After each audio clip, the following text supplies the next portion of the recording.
Glad to have you with us today. We're going to get into Alexander Hamilton's view on the Judiciary, paper number 78, and we're going to have today's rising star, today's falling star. We've got Nikki Knows Facts. You're not going to want to miss that. You want to stick around for that. And then the Great Divorce, chapter 11. Howdy, Charlie Pomeroy here with you for Further Every Day, helping out John Arthur today because he had a tough week. And so we're trying to give him a little bit of a break to catch his breath. And speaking of catching the breath, my wonderful darling is back from Florida. Yes, I am. I know you're happy to see me. I'm happy to see you. A true statement indeed. I thought you were going to say I'm the rising star, but I guess not. Well, you're his rising star. Yes. His rising star. Absolutely. And then next to her, we got the wonderful John Arthur. Howdy, glad to be here. Mr. Charlie, thank you for pulling that together. My dad was in the hospital this week for a stroke heart attack. He's all right. So by the grace of God, miracles do happen. That's not the conversation, the topic today, but God provided. I'm thankful that he came home. Yep, he's yesterday. Home. Didn't know if he was going to be. Praise the Lord. Yep. Amen. Praise that is a wonderful thing. And then to my left, Mr. Steve. Being politically incorrect, of course. Would expect nothing less from you, and do appreciate your faithfulness in making sure that you stay politically incorrect. Did you like that? Yeah. Well, you don't have to ask him. He's there. You betcha. And then we got Ryan in the producer's chair. Hello. Rai, the producer guy. That's me. I love it. Thank you so much for doing that over there, Mr. Ryan. We are going to get into Federalist paper number 78. And if you have not read through paper 76 and 77, that would be really good reading, because this paper number 78 is, I'm going to call it part 3 for his view on the judiciary. What's really astounding is that when you take a look at 78, it's incredible how much it relates to today. And we're going to talk about one particular point in there that I disagree with a little bit, but quite honestly, looking at it from his perspective in that day, I'm not sure he could have seen what might have been coming. So we're going to talk about that. But before we get into paper number 78, I have to ask you, do you remember this particular little scene? Mr. Producer Guy, could we have that first video?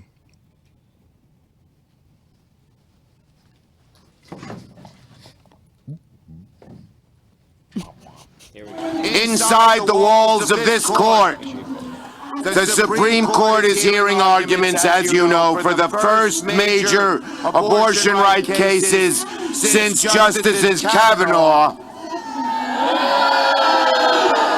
and Justices Gorsuch came to the bench. We know what's at stake. Over the last 3 years, women's reproductive rights have come under attack in a way we haven't seen in modern history. From Louisiana to Missouri to Texas, Republican legislatures are waging a war on women, all women.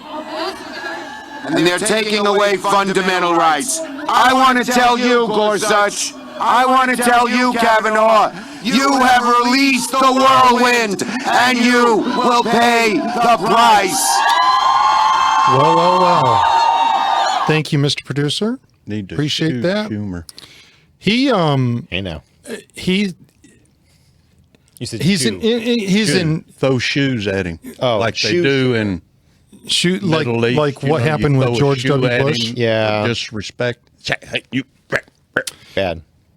Off. You talk about people that are chameleon-like. Yes. Chuck Schumer is.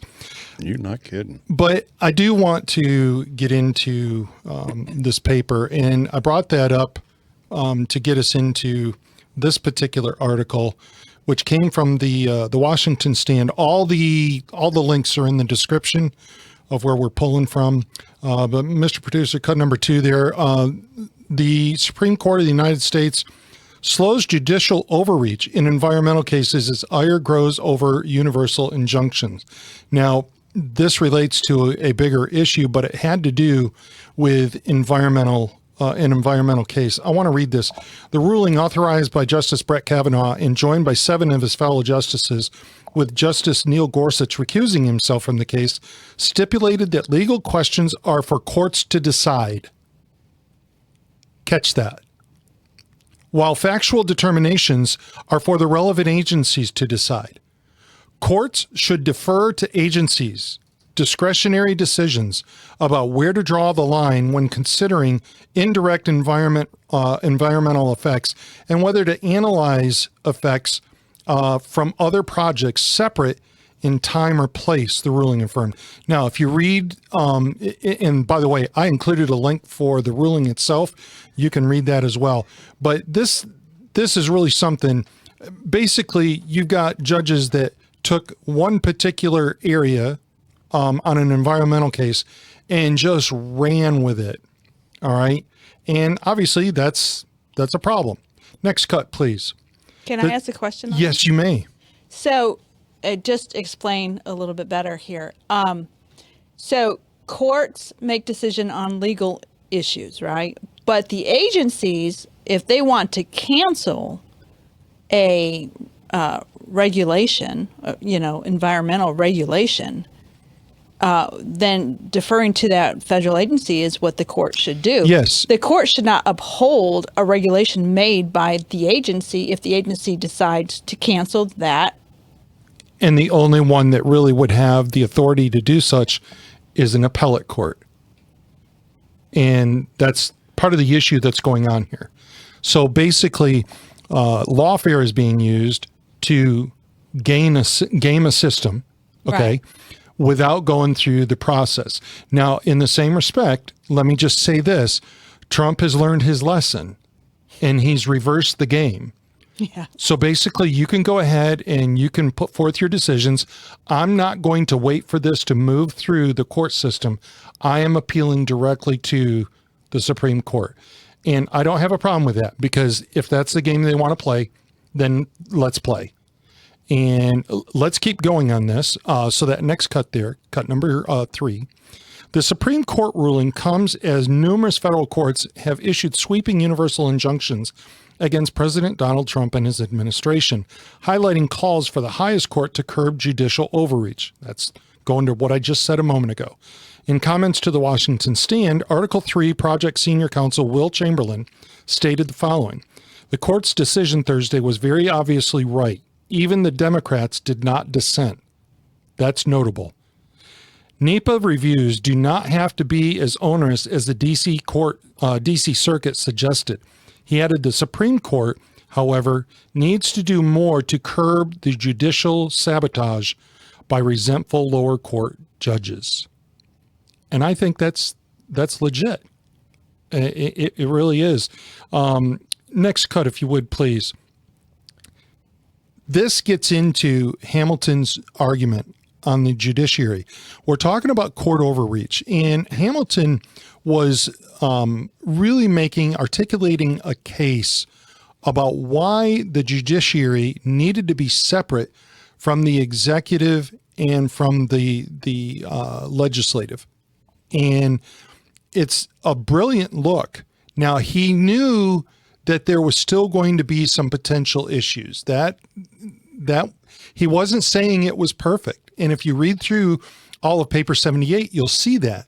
But he also knew that this was the best thing going based on what had been seen and experienced up to his point in time. So let's take a look at this. In unfolding the defects of the existing Confederation, the utility and necessity of federal judiciary have been clearly pointed out.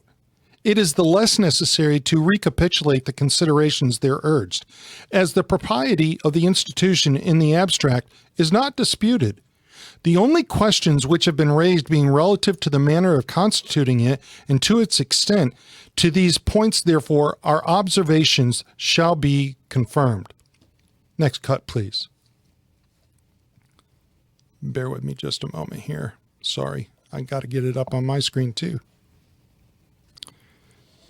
The manner of constituting it seems to embrace these several objects. First, the mode of appointing the judges.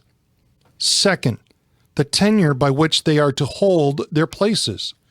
Third, the partition of the judiciary authority between different courts and their relations to each other. This paper is really interesting, and I will say this. We could have spent 2 weeks on this. We can't do that. We could have easily taken the time. It would have been multiple hours. And it has a lot of great information in it. But I want you to understand that these 3 points here are really key. Let's go to the next cut there. We're going to talk about his first point. First, as to the mode of appointing the judges. This is the same with that of appointing the officers of the Union in general, and has been so fully discussed in the last two last numbers, and he's talking about the 2 last papers, that nothing can be said here which could not be useless repetition. So basically he's saying if you will go back to paper 76 and 77, you will understand what my justification is about how we appoint. And what he's saying is we're going to appoint just like we would for how we do now. We're going to appoint the Secretary of Education, the Secretary of, and so on and so forth. Those are appointed by who? The executive. That's what he's talking about here. And then obviously you've got your Senate now that is going to confirm those or deny those. And we have seen denials in the past. That has happened. Question. Yes. Now, why did you say education? Secretary of Education when we're I just picked one out. I did. We could have We're doing away with that, man. Well, and Hopefully so. I was going to say, I'll believe that when I see it. Yep. We'll see. I'll believe that when I see it. But how they should be appointed, and that is by the executive. I'm good with that. And if you want to understand his justification for that, you need to go to those 2 last papers. All right, next cut. Second, as to the tenure by which the judges are to hold their offices. This chiefly concerns their duration in office, the provisions for their support, and the precautions for their responsibility. Now, we're going to have some interesting conversation here in just a moment pertaining to this, because one of the things that you have probably heard, and maybe you're a fan of, is limits to the duration or tenure of an appointed judge. I'm okay with having the discussion, but if you will read all of this paper, you will see that Hamilton is laying out a very good case for why you want to keep them in there. And we'll cover some of that as well. Next cut, Mr. Producer. According to the plan of the convention, all the judges who may be appointed by the United States are to hold their offices during good behavior. We're going to talk about today's falling star in a few minutes. Yeah, we're going to get into good behavior, which is conformable to the most approved of the state constitutions, and among the rest, to that of this state. Its propriety, having been drawn into question by the adversaries of that plan, is no light symptom of the rage for objection which disorders their imaginations and judgments. Next cut, please. The standard of good behavior for the continuance in office of the judicial magistrate is certainly one of the most valuable of the modern improvements in the practice of government. In other words, this hasn't been done this way before. And he's making the case, this is a really good thing to do because it's going to set up nicely and we're not going to have chaos. Let's keep going. In a monarchy, it is an excellent barrier to the despotism of the prince. In a republic, it is a no less excellent barrier to the encroachments and oppressions of the representative body. And it is the best expedient which can be devised in any government to secure a steady, upright, and impartial administration of the laws. So I just want to comment real quick here, because judicial immunity has been largely used as the cudgel that has destroyed freedom in this country. Look, I'm just going to read this from the state of Texas. I'm sorry I don't have this cut here, but this is from the state of Texas. Judges are not responsible, quote, to private parties in civil actions for their judicial acts, however injurious those acts may be, and however much they may deserve condemnation, unless perhaps the acts are palpably in excess of the statement of the judges and are done maliciously or corruptly. And if you go a little bit further back, Pearson versus Ray, few doctrines are more solidly established in common law than the immunity of judges from liability for damages for acts committed within their judicial jurisdiction. That is the important thing. Is it within their jurisdiction?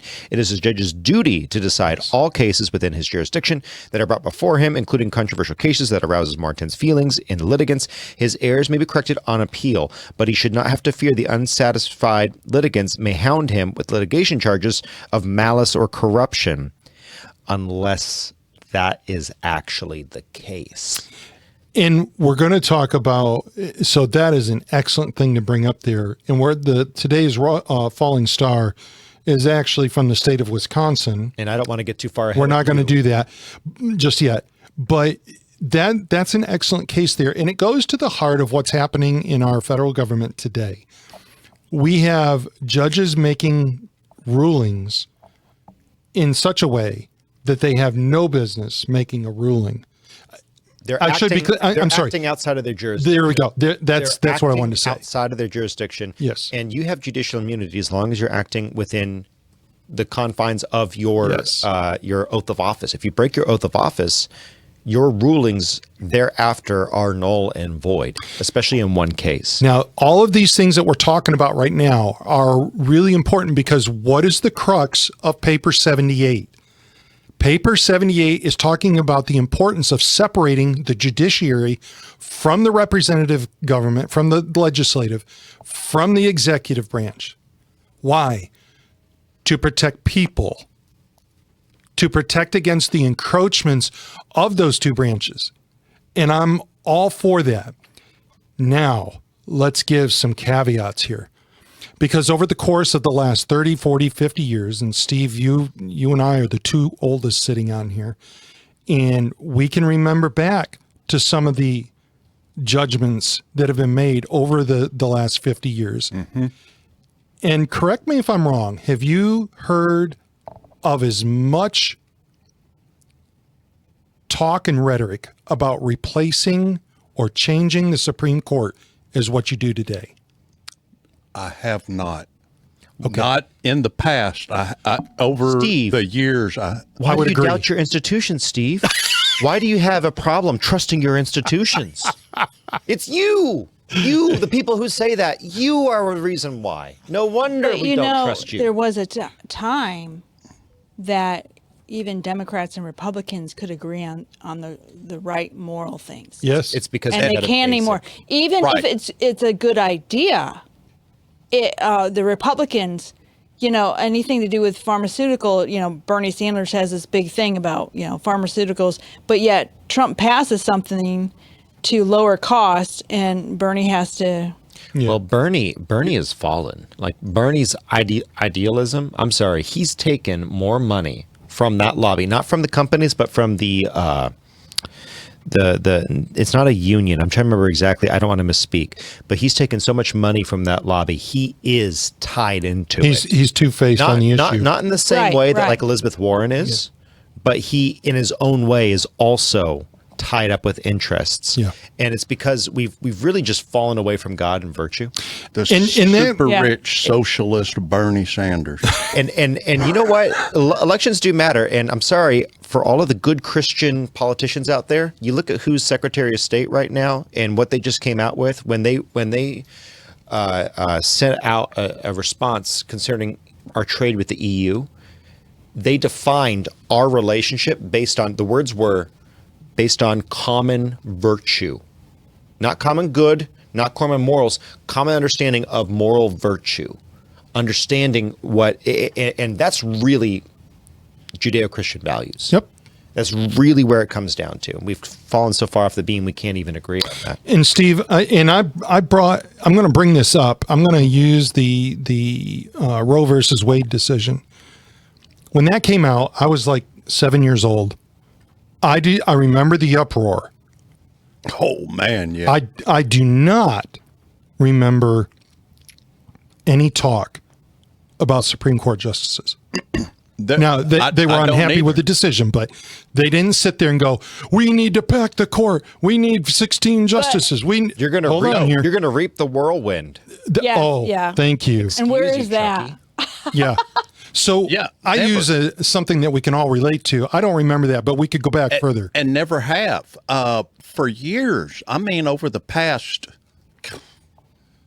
60 years, I don't ever remember ever having problems, people talking about the Supreme Court problems until just the past few years. I want to say Harry Reid was one of the first. The Democrats have been talking about. The weaponization of the judicial system under Barack Obama is really where you saw. Where it started. No one has been more corrosive, and it's not because he's not intelligent. It's not because he's He's sharp, inarticulate. He is very articulate. He's very capable. He's just a Marxist. Yes, and I don't like that.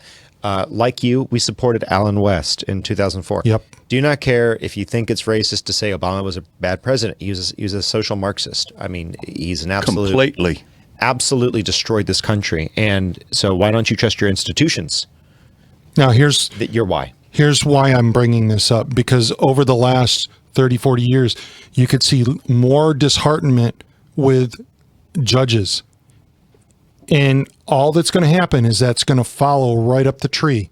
What's the top of the tree? And when we get to a point where we think that our Supreme Court system is no longer viable, reasonable, guys, you are going to have absolute anarchy. Mm-hmm. That's where it goes. And I cannot agree with John Arthur more. You're voting every single time that the polls are open. I'm not talking every 4 years. I'm talking every year that you have a voting issue up, you need to go vote. And you need to research the issues, and you need to make sure that you're voting the way that you think it should be voted on. That's key. Steve.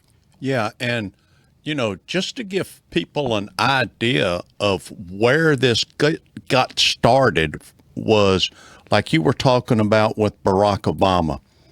That kind of started there, but the point on them moving towards the Supreme Court wanting to do that was when they started weaponizing our police forces, making them militarizing them, and then doing like what they did with the FBI and these forces, these types of people that work for the government. It's all a part of growing the ATF and these organizations. A government that's big enough to take away your freedoms. Yes, really turning them against the American people versus the criminal. So I'll vote for someone, even if he's not a Christian, even if he's not a great Christian. I'll vote for Donald Trump if he does the work. Unlike all these great Christian representatives who've done nothing. Anyway, Charlie. No, you're good. No, great comment there. Mr. Producer, next cut there. Whoever attentively considers the different departments of power must perceive that in a government in which they are separated from each other, the judiciary, from the nature of its functions, will always be the least dangerous to the political rights of the Constitution, because it will be least in a capacity to annoy or injure them. I disagree. And I'm sorry. I love Hamilton's writing. I love what he's saying. I don't think he saw this coming. I really don't. We are in a position today, no joke. And folks, I hope we don't see this day. We could. If the Democrats were to load the court, you would see an absolute mockery being made of all of our 250 plus year history in legal decisions. And that's not to say we haven't made a mockery of a few on the road. We have. But I'm talking one right after another. And it would strip away, it would go right to the heart of what you said a moment ago. It would strip away the rights of us as citizens. And that's what Hamilton wanted to protect. Well, and I think Hamilton was again speaking in the context of, as long as these three bodies with a bicameral legislature, as long as they're all standing in the correct way. We covered this last week. Balanced, yes. The bicameral legislature was effectively neutered by the 17th Amendment. So the reason why it shouldn't have been a popular vote for senators. It should never have been, because you're supposed to have two different types, not just two electeds, but two different types of bodies that have a different presence and a different thought pattern, so that those two would fight against each other. And what we've seen is the slow erosion and the blurring and the blearing of the lines. The judicial is now acting as the legislative. And now, yes. And if you think about, and I am right on this, Harry Reid is the one that really put that on the fast path. Yeah. Well, I mean, he just... Under Barack Obama. Was that right? I don't know if it was under... When he took away the requirement of 60 votes. Of 60 votes on judges. That was it. Because now you have broken the glass ceiling. Now game's on. And I'm fearing that we're going to get to a point where a filibuster will not matter. You'll be able to have Cory Booker stand up there and go another 24 or 25 hours, and it will not matter, because it's all going to be majority vote anyway. That's not the way we want that. But that's where we're heading. So on this point here, I would not say that the judiciary is the least dangerous. I would not say that it's the most dangerous. It's equally dangerous. And it's equally dangerous if we as citizens do not participate in our in our governmental system. And we have remedies. We do have remedies. And you can prosecute judges for violations of oath and the violations of constitutional rights under oath and under office. And actually, 18 U.S.C. 242 is a criminal offense. And if threat of kidnapping, use of lethal force are employed, what's the statute for wrongful arrest? There is none. It is kidnapping under color of law. You have, and you have to go about it correctly, but you do have a remedy. I agree. You do have a remedy, but it's hard. It's hard. It takes work because we've allowed them to entrench themselves. Yep. So we have to do just as much or more work than they have to be able to get out. Next cut. This is a really great paragraph. The executive not only dispenses the honors, but holds the sword of the community. The legislative not only commands the purse, but prescribes the rules by which the duties and rights of every citizen are to be regulated. The judiciary, on the contrary, has no influence over either the sword or the purse, no direction either of the strength or of the wealth of the society, and can take no active resolution whatsoever. And here again, I just want to say, I don't think Hamilton saw what could come out, because this is not true today. What is true is that the judiciary can affect the purse strings. At least that's what's being attempted right now. Literally. Do you understand what Doge is and who's trying to stop it? And do you understand where some of that stopping's coming from? It's from the courts. So this is definitely something that has changed, and it's sad. I'm sorry to have to tell you that and see that, but nonetheless, it is. Next cut. This simple view of the matter suggests several important consequences. It proves uncontestably that the judiciary is beyond comparison the weakest of the three departments of power. Again, I disagree. That it can never attack with success either of the other two. That's an interesting thought. And that all possible care is requisite to enable it to defend itself against their attacks. I have questions on that. Sure. I do feel like I see where you're coming from, but if the executive branch or the Congress does not listen to the judiciary, go ahead, follow it through. The judiciary has no power. I mean, I can't remember what president was, and it was back in the 1800s, and the Supreme Court ruled against something that he had, and he was going to ignore it. And he said, "Send your army. And honestly, Send your army." Trump is doing that to an extent on a couple of different things, and I don't. He kind of has to. Yes. In this particular case, the court is undermining its own long-term authority. Yes. Because you can't. You have to say, wait a minute, there's a law being broken. Not, we want to put a stay on this until we can adjudicate it. Yep. No. Adjudicate or don't. Yep. Your job is not to interfere and put a stay Amen. on execution of the law that you're supposed to be adjudicating. You adjudicate. It's like this whole scenario where you have 3 lower court judges blocking all of Trump's tariffs. Right in the middle of Trump winning, by the way. Yeah. Trump is winning. Trump is winning. See, I We're don't going to talk understand. about that in a minute. And That's where the overreach is. It's like, wait a minute, what are you doing? So they are undermining their long-term value And in this court. This is going to the very heart of what you were talking about earlier. As long as they're ruling within their jurisdiction, because even if the judges wanted to give the say, okay, for what group? That district. It doesn't affect the whole It nation. doesn't affect the whole nation, and they can't continue to That's hold right. the whole nation captive because of one liberal district. So we've got, if you want to talk about I hate using this word, but I almost feel like we're at the edge of it. If you want to talk about a constitutional crisis, this is it. This is it. Because now it's an issue of what Nikki was just talking about. If one group doesn't want to listen to the judiciary, where does that leave us? And that's where it comes down to, this is your apologetics moment in all of this. This is why we're talking about this. If you don't have a nation under God, you're not going to have a nation if it was founded to work in that way. The nation will collapse under the weight of hedonism. Look, we used to say, well, it's okay if you do these deviant sexual behaviors in your own bedroom. I don't know anymore. Because we gave you that, and then what else did you take? We gave you that. What else did you take? We gave you that. And now we're at the point where we're now considering lowering the age of consent. We're now at the point of removing the age of consent.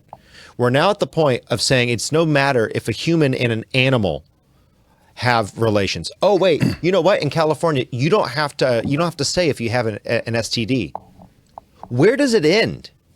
Where does it end? And we've allowed it to creep into our culture. We've allowed it over and over again. I'm all for being tolerant. I'm all for allowing people to come to Christ under their own terms. But we have to draw a line somewhere. There has to be a point. I'm not saying round up people. That's not what I'm saying. But I'm saying we really need to consider, as a culture, are we going to live under the principles that built this nation and made it safe and made it healthy and made it wealthy? Are we going to stay under those because it's moral, or are we going to do it just under a utilitarian mindset? Because the utilitarian worldview, if it just promotes the most good, that has failed us. The question is it the most virtuous? And that's really failed us. And that's where the system that Hamilton's laying out here, it can't continue to work because we don't even agree. Because obviously, if these tariffs are an existential threat to morality, then maybe these judges are doing the right thing. So that's where this idea, I think Hamilton was correct. Mm-hmm. But it's under the assumption, and they said this over and over again, it has to be a Christian nation led by Christian people. If you hire a Jew or a Mohammedan to do the work of the legislature, you're going to have a crack at the foundation. Look, I generally don't have, I know there are people out there who say the Jews. Okay. Look, we have to have the same moral values, and we can tolerate people, but we cannot change the Christian bedrock. If we do that, that's what we're faced with. That's what we're looking at. Steve. Yeah, being that we are a Christian nation, all of us that are Christians in this nation, we have to learn that we need to get out and make our voices heard at the voting booth, because you know as well as I do, the numbers of Christians that are registered voters and do not vote. There are way too many of them. It's an area between 25 and 50% of evangelicals actually vote. And that is not I don't good. I don't know what it is for the Catholic population, but Let me just say that is aware of. That is horrific and shameful. Yes. Shameful. It should never be. And if we could get a movement of Christians to get out and vote on voting days, regardless of what they're voting for, whether it's local, state, or federal, and get out and vote their Christian values and morals. But that's the problem too, though, Steve. There's a lot of Christians. I'm very glad that they don't vote. And I would agree with you on and that. that's in scare quotes. For those on Correct. audio, I'm now putting this in scare quotes. Christians. There's a lot of chinos that are out there. I agree with you. Christian in name only that Yeah. are they have no morality, and that's because we have forgotten church discipline. We've forgotten to say, look, this is holy. This is what we do.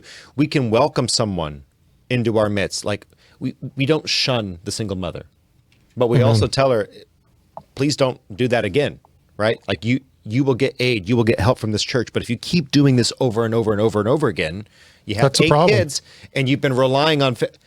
We have to make a decision here. Are you going to continue to get help, or are you going to change your lifestyle? Like, what are you doing? You know, Right. I heard a comedian last night, and he was saying, you know, these unwed mothers, you always see them sitting there texting on their iPhones, and there's always protective cover on their iPhone. Yeah. You know, I was thinking about who was it Ben Franklin? Somebody said this government is good only for a moral people. people. And Well, what yeah. he meant by that was Christian morality. Correct. They didn't. I don't know if they saw. Charlie's got to go. But you're right. You're I right. don't think they saw that we would get to this point. It was something that they warned against. They were concerned, but they didn't. Yeah. Yeah. Every generation has gotten worse, Yes. but keep going. Next cut, Mr. Producer. And yes, there is yet a further and a weighty reason for the permanency. Ooh, did I just say that? Of the judicial offices, which is deducible from the nature of the qualifications they require. It has been frequently remarked with great propriety that a voluminous code of laws is one of the inconveniences necessarily connected with the advantages of a free government. Can I just say amen to that? I get it. Next cut. To avoid an arbitrary discretion in the courts, it is indispensable that they should be bound down by strict rules and precedents. Amen. Which serve to define and point out their duty in every particular case that comes before them.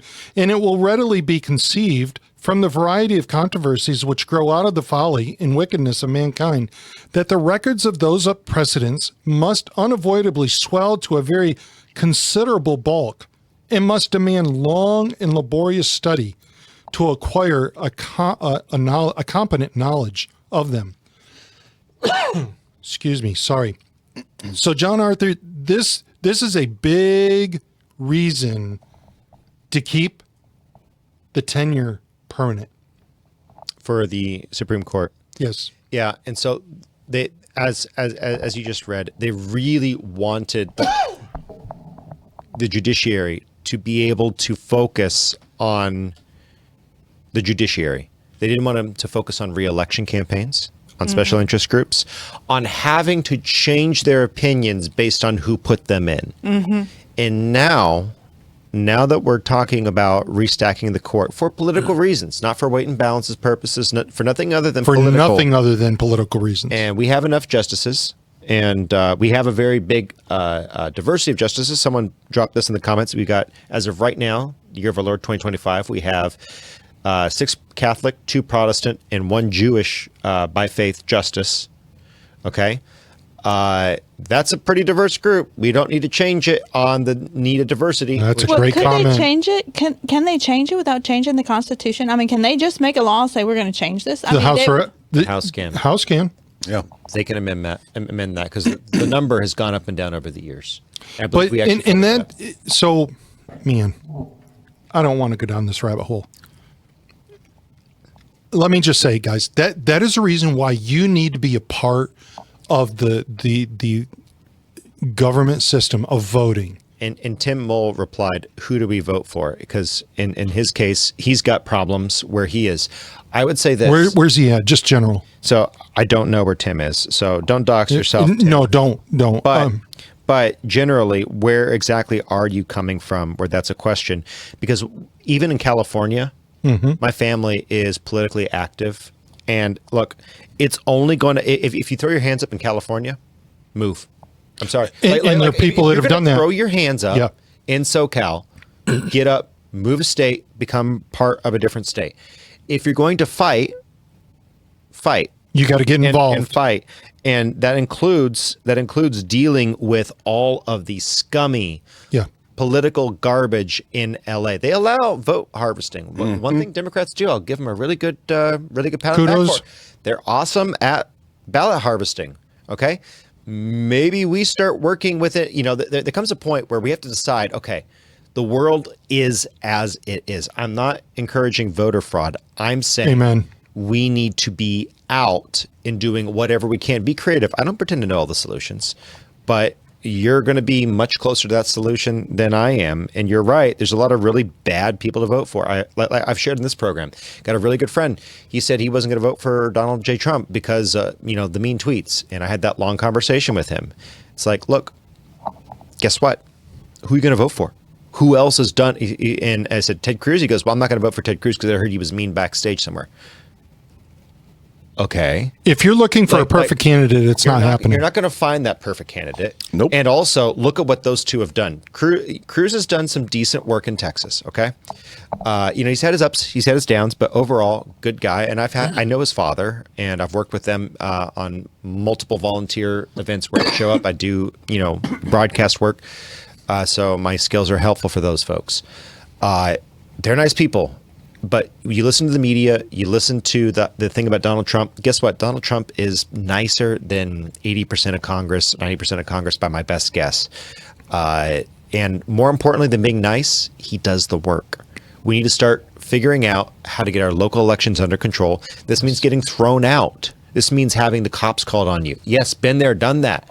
I've been at Central County, in Harris County, in Houston, Texas, and had cops come up and harass me for doing what I was appointed to do by a candidate. It sucks. Guess what? It's a lot cheaper than spilling my blood or my children's blood in a revolution down the road, which is what our forefathers did. Yes. So, man, we could go on and on here. No, but we got to keep going. I got to keep moving here. You keep moving. Sorry. Yeah. Nope. That was good. We got too many things to talk about. We do. Next cut, Mr. Producer. Hence, it is that there can be but few men in the society who we have sufficient skill in the laws to qualify them for the stations of judges. And making the proper deductions for the ordinary depravity of human nature, the number must be still smaller of those who unite the requisite integrity with the requisite knowledge. What he's saying is there's probably very few people that would be qualified to be a judge. I think Hamilton was onto something there. Yeah. Next cut. Upon the whole, there can be no room to doubt that the convention acted wisely in copying from the models of those constitutions which have established, what is that? Good behavior. Good behavior, thank you, as the tenure of their judicial offices and point of duration. And that so far from being blamable on this account, their plan would have been inexcusably defective if it had wanted this important feature of good government. The experience of Great Britain affords an illustrious comment on the excellence of the institution. Well. And so Tim Mull asked, what is good behavior, or what would bad behavior be? I was just going to go there. I think that's a great question. Your Honor, where in the Constitution does it say that I am forbidden to have a firearm, especially in your court? Answer carefully. I have a written up, ready to go prosecution against you, 18 U.S.C. 242, violation of constitutional office. Guess what? It's going to suck. It's going to suck if you don't hold your duty. You have, and by the way, don't just go do that unless you've thought it through. You have to be ready to act and follow through with that. And there's a whole legal process in doing that. My dad specializes in that. he has gotten a lot of judges to quietly step down. That is something that does happen, but you have to know the law, you have to know the situation, and you have to work. And is it a little bit thuggish? What are they doing? What are they doing? And you know, Paul wasn't a thug. And I'll tell you what, so you're speaking of some severe instances, which I like. We don't even need to go there. Well, I was going to say Paul wasn't even a thug when he said, that's right. Hey guys, what do you do about Roman citizens? Are they allowed to be, in chains and beaten? That was just a simple question. And guess what happened? They let the Apostle Paul loose. Okay, Acts. They sure did. Important thing to realize, that you need to be able to defend yourself.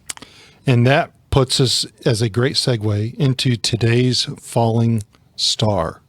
Ooh. Next cut, Mr. Producer. I love this little slide. Oh yeah, hit it. Yep. Oh, there it goes. There it goes. Bye-bye. Falling. Bye-bye. And it fell. Oh my. No expense spared. Nope. And I didn't. Next cut, Mr. Ryan. Thing behind it as it was falling. So we were talking about. This is our famous judge who was acting outside of her jurisdiction. Oh my gosh! This is bad behavior. She looks like angry. Yeah. That's one rough face. That's a nice looking mugshot, isn't it? Yeah. Yep. Hannah Dugan, welcome to today's Falling Star. She looks like a Dugan. This is out of, I believe this is a Fox News. Again, the links are in the description there. The legal team representing a Wisconsin judge accused of helping a man evade immigration authorities recently expanded their motion to dismiss the case. Watch this. Judge Hannah Dugan's attorneys say that she is entitled to, wait for it, yep, you guessed it, judicial immunity for her official acts, and that the federal government overstepped its authority by arresting and charging her. Additionally, the legal team asserts in its memo that the charges violate the Constitution's 10th Amendment and the principle of separation of powers. I'm going to tell Hannah Dugan, good luck with that. They further argue that Dugan can be charged for conduct that is wholly unrelated to her duties as a judge, such as taking bribes or violating someone's constitutional rights. Dugan is not accused of doing either of those things in this case. Sorry, that does not apply. That sounds like bad behavior. It is bad behavior. Okay, so let me ask you this question. If ICE, which is a federal agency, is coming to arrest somebody and she hides that person, yep, and helps them to, if she alerts them, she's endangering federal officers. So can she go out and break the speed limit and she would have immunity because she's a judge?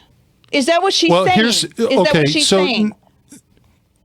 I'm getting there. Okay. So the issue is, where did this all take place? In her courtroom.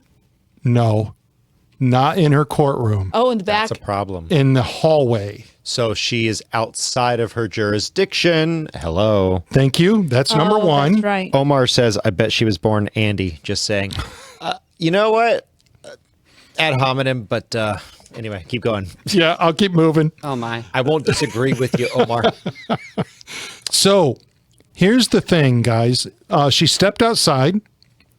She It's rough. needs to follow the law. And she was supposed to allow those guys to take control. Now, she's saying that the affidavit was not signed.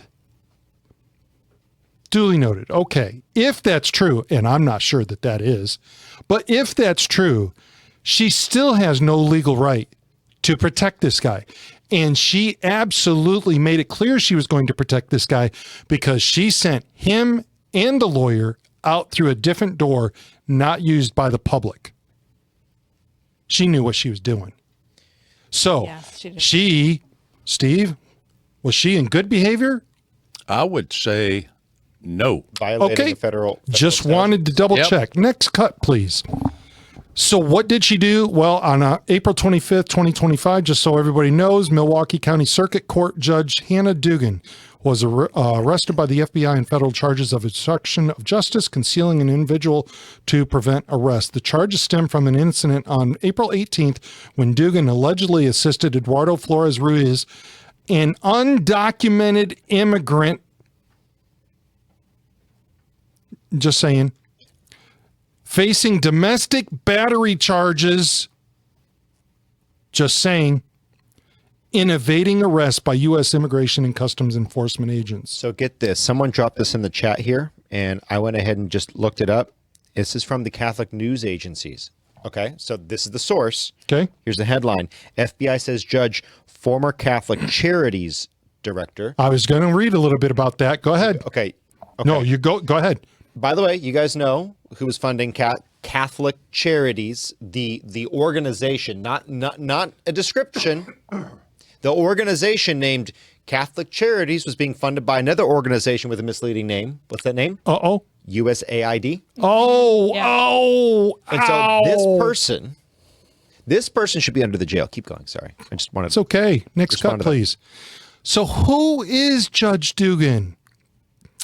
Judge Hannah C. Dugan has served on the Milwaukee County Circuit Court since 2016, primarily overseeing misdemeanor cases. Before her judicial appointment, she ventured extensively with legal aid organizations and served as the executive director of Catholic Charities of Southeastern Wisconsin.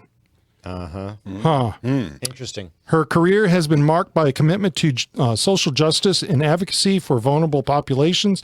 The outcome of this case could have significant implications. Oh, you bet it does. Yeah. Of power between federal immigration authorities and local judicial systems, as well as for the broader debate over immigration policy in the United States. Let me say this, Judge Hannah Dugan, you did wrong. Period. Well, she knows exactly what she did. She knows exactly what she She's a did. political activist who's lived her Yes. life on the government teat through the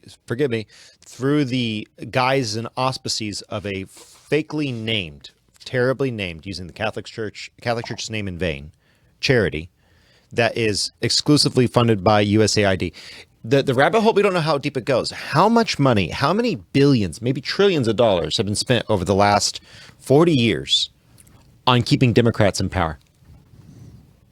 Where's How it many do you getting guys you? think? Where's it getting you? Yeah. Well, it's gotten them really far. It's gotten the nation In a hole. in a hole. That's a nice way to say it. Yeah. In a hole. Not good. So, just to kind of sum that up, Hannah Dugan, you should be ashamed. You are outside of your jurisdiction, and you are not immune from this. You clearly acted. If I were a juror on that trial, it's really clear what you did. There's no question. You could mount all the defense you want, and I think your lawyers are going to fail. Yep. Ultimately, I think that's what's going to happen. Oh, yeah, man. I think so, too. Yep. So that's today's falling star. But I've got good news. I've got a rising star. Nice. Next cut, please, Mr. Rai, the producer guy. Yep, we need to speak up and be heard. And I want to give a shout out to Brilyn Hollyhand. All right, go ahead. Next cut, Mr. Producer. This guy here, he is something else. He wrote an opinion piece, and you can find, I pulled this up from Fox News. You can pull it on a lot of different media platforms. All links in the description. All At links are in the further of a day. description. And listen to this, what he said. I love this because he's speaking truth. And of all the guys, you're listening to this today, I'll bet you there's not another media platform or group that is covering this stuff like we are today. We're giving you a biblical background about why we're standing on the issues the way we are. And one of the biggest things that you will hear us advocate for is truth. Truth. We want truth. That's what we're looking for.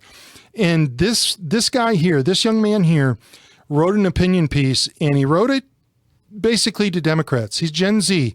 Listen to this. There's something almost poetic about the Democratic Party's desperation. Faced with a mass exodus of young men from their ranks, the left's solution isn't to rethink their disastrous policies or the cultural rot they've championed. Nope. They've decided to shell out tens of millions of dollars to study us, not talk to us, not listen, not ask honest questions, just study us like we're alien creatures under a microscope. That's not strategy. It's stupidity. And worse, it shows how wildly out of touch Democrats have become with reality, especially the reality young men live every day. You couldn't make this up if you tried. And that's true. I mean, he's not hit anything there that is wrong. He has nailed it right on the money. And why did we see so many young men move to the Republican Party? Well, that's it. That's it. That's why they're doing it, because they're not being listened to. Well, they're being accused. Well, and that's going to the heart of what his argument is. You're calling us toxic? Mm-hmm. And look. Being ashamed to be a white man? Being ashamed to be a white man. That is the thing. And I don't know about you all, but when Joe Biden was elected president, when he was nominated, I'm sitting there thinking to myself, how two-faced is this? Well, Tim Walz. Same Toxic masculinity. Yes, indeed. You're toxic. Did you know that, Charlie? Boy, and I don't John listen Arthur, to it. As young as you are, you're toxic. probably You're really extremely toxic, man. Very toxic. I have a Christian worldview, Man. and I tend to hold on to it. I'm a bigot. I'm terrible, even though I love everyone, think Jesus You know loves how everyone. they say the younger they are, the more toxic they Yep. are. Keep going, Mr. Charlie. Mr. Rai, producer guy, next cut, please. We've been told we're toxic if we believe in traditional values. Call me guilty. We're called privileged if we work hard and succeed. We're branded threats if we dare to question liberal narratives on gender, race, or the role of government. And now, when that propaganda isn't working anymore, they're throwing cash at consultants to figure out why. It's laughable and it's offensive. So, Steve, what happens to young men when they don't get listened to? Well, if they don't get listened to, they go to someone else in order to talk to. That will listen to them. Exactly. They're not going to talk to somebody that's going to listen to them. Now, that person may be someone that shouldn't be listening to them and then giving them wrong advice, too. Because they may be talking to the wrong person. Yep. That they should be. Have you seen the liberal white men that are standing at microphones and apologizing for who they are? Yeah, they're apologizing. Oh my God. Yeah. Isn't that nauseating? King Charles just did a land acknowledgement in Canada this last week. I'd like to acknowledge that we are standing on Algonquin land, and it wasn't ceded from the Indians. I was listening to Michael Knowles on the way to the hospital this week, and he goes, "Yeah, I'm pretty sure they ceded it. Maybe not intentionally, but they ceded it. It's done. It's over. Let's kind of cut this out. It's done. That happened a long time ago." But you got the King of England bending over to this woke nonsense, and I'm not sure how much of it he's purveying. I think he's one of the purveyors of it. Could be. But which makes me think he doesn't believe what he's saying. But anyway, keep going. Next cut. New World Order crap. Young men aren't hard to figure out. We want freedom. We want opportunity. We want leaders who won't apologize for loving America. We want a government that works for us, not against us. We're tired of being ignored. We're tired of being blamed. And we're definitely tired of being studied like we're some great political mystery. We're not a mystery. We're a movement. Today's rising star, Brilyn Hollyhand. Well done. You and I probably don't agree on a whole lot, but well done. Speaking truthfully for his side. And I'll take that any day. That beats AOC every day and twice on Sunday. Well, we can have an honest conversation with someone. At least, and that's the point. See, Bernie has some stuff he doesn't believe. There's some hypocrisy there. Don't misunderstand me. But at least he's out and out about the socialism aspect. He believes communism is a great idea. You know, when asked, what do you think about the bread lines in Cuba? Well, that's a good thing. You know, it's like, well, no, that's not a good thing. The fact that these people can't afford the bread, but it's good that the government's giving out bread is what he's saying. But at least with him, you can have an honest, rational debate. With Schumer and that ilk, it shifts. Schumer is just decades. fake. Over the decades, Yeah. it's just changed. He's a puppet. You have to be a Democrat in the Democratic Party. You have to be the puppet. You have to do the, the taglines that go out every day? Everybody says the same thing. You don't get to have free thinking. You don't get to think for yourself. Or you lose yourself. support for the whole machine. Yes. And it's the same with the neocons. I mean, all of these neocons who toe the exact same line, and you can watch them shift and change. Half the personalities on Fox News are just neocons. Yes. They're just puppets. empty suits. Yeah, they're flesh puppets. Someone's hand. Well, anyway, they're being strung and moved. I mean, they're no better than Elmo or Big Bird. John Bolton is a great example. Great example. Oh, well. I probably shouldn't have started naming names. Well, no, because we can debate John Bolton. I think he was always a stupid sap.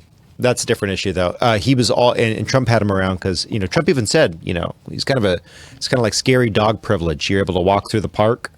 It's kind of why he had John Bolton, because John Bolton was a warmonger, and he held him back. And Yep. like, okay, you can't do it right now.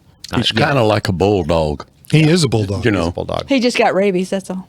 Well, yeah, But- he's mad. He's mad as all get out for being jilted. He's a jilted lover. Anyway. Yeah. Speaking about current events, Yep. how about those tariffs? Well, if those stupid judges would let Trump do his job. Man, Mr. Ryan, how about that next cut, please?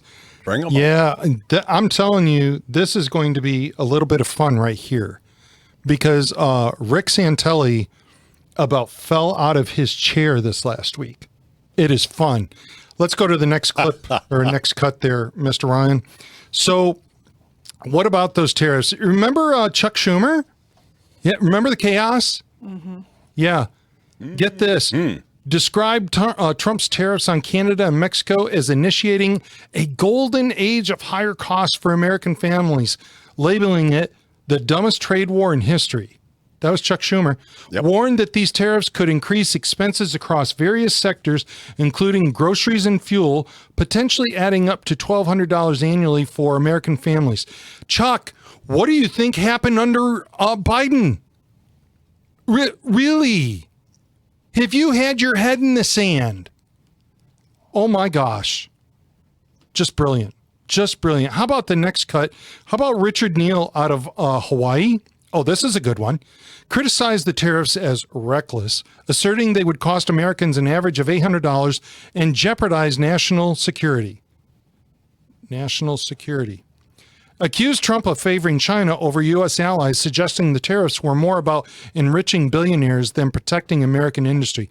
Folks, pay attention to the news and make sure you're getting it from the right place. I want you to think back as to what the numbers were just on the Middle East trip. Just on the Middle East trip. I'm going to call it conservative number, $500 billion that is going to be invested into the U.S. economy. That's on the conservative side. That's not counting anything that Doge found. That's not counting anything that Trump's talking about eliminating. None of that. None of that. Just that. Now, in a few moments, I'm going to show you a chart that is going to blow your mind. This guy doesn't know what he's talking about. He has no clue, because the threat to America is China. And that's the enemy. Fight it now with your wallet, or fight it in the future with your children's lives. Yes. Right. That's what we're fighting right Yeah. now. Yeah, and listening to this comment that you're talking about from Richard Neal kind of gets me, because, he's talking about all this money and going up for the Americans with the tariffs. Man, when Biden came in, we didn't even have tariffs, and look how much everything went up. Well, we had the tariffs, month. but he didn't do anything with them, and we were constantly going deeper into debt. And Biden kept saying, they just don't understand how good the economy is when I had such a good and economy. the economy need to was get tanking, man. Dumb. We need to get smarter Americans who know that my wonderful Bidenomics are working. Hello? It's just dumb. Correct. Yep. Yes. Correct. Keep going, Mr. Charlie. Next cut. Oh, could we go an episode without mentioning Elizabeth Warren? Oh, Lord. Expressed concerns that Trump's tariff negotiations might benefit large tech companies at the expense of consumers and workers, potentially undermining pro-consumer regulations. Warned that the tariffs could serve as an excuse for corporations to raise prices on working families while while granting waivers to well-connected insiders. Oh my gosh. Elizabeth, can I just tell you what Timon told Pumbaa? Sit down and be quiet before you hurt yourself. I mean, honestly, you're just a step above Kamala. When it comes to talking, that's about how smart you're sounding. That is ridiculous. Next cut, please. I don't even want to comment on her. How about Judy Chu? Oh, our wonderful representative from California. Oh. She's a winner. Pointed out that Trump's admission of potential price increases due to tariffs equates to a cost hike of $1,600 to $2,000 for average American families annually. Judy, that's really good. That's the potential. Have you seen any of that yet? Any? Energy's going down. Food's going down. Oh, and God help us all, the price of eggs is going down. How about a saving of $1,600 to $2,000? Hello? Judy, check that out. You know what I'm saying? People, look, let me be real clear. I'm not saying you have to agree with the tariffs. There are people that absolutely state that a tariff is a tax. Great. You win. Okay. The question becomes, where do you want the taxes? Think about that for a moment. We're just moving taxes around. That's what's happening. How much are you paying in income taxes per year to the U.S. government? Just think about that. Too much, unless you know what you're doing. Yeah. And that's just it. And that's the problem. That's exactly the problem. None of us really have lawyers. We have to figure out how to That's right. mitigate liabilities. Does our good friend, the former owner of the Dallas Mavericks, do you think he pays taxes? No, these people don't pay taxes, and No. that's where Trump rightly said. That's exactly right. By the way, that's where everyone said I want that guy as president. When Hillary Clinton goes, you didn't pay taxes all these years. You're right. Yeah, He didn't. and who wrote the tax code? For all of your rich friends. I'm smart. I know what I'm doing. Everyone said, yep, you know what? I want that as my president. I want that guy. I want that guy. Folks, if you do not understand what's going on, I firmly believe this. I believe what Trump is doing is he's just moving the tax burden away from individuals to what's being imported. It is the level just below a consumption tax. I'm all for a consumption tax. I'm okay with that. But the tariff is a step below. Why? Because everything that is coming into the country is being taxed. And where does that revenue go? To the U.S. government. And who doesn't have to pay tax?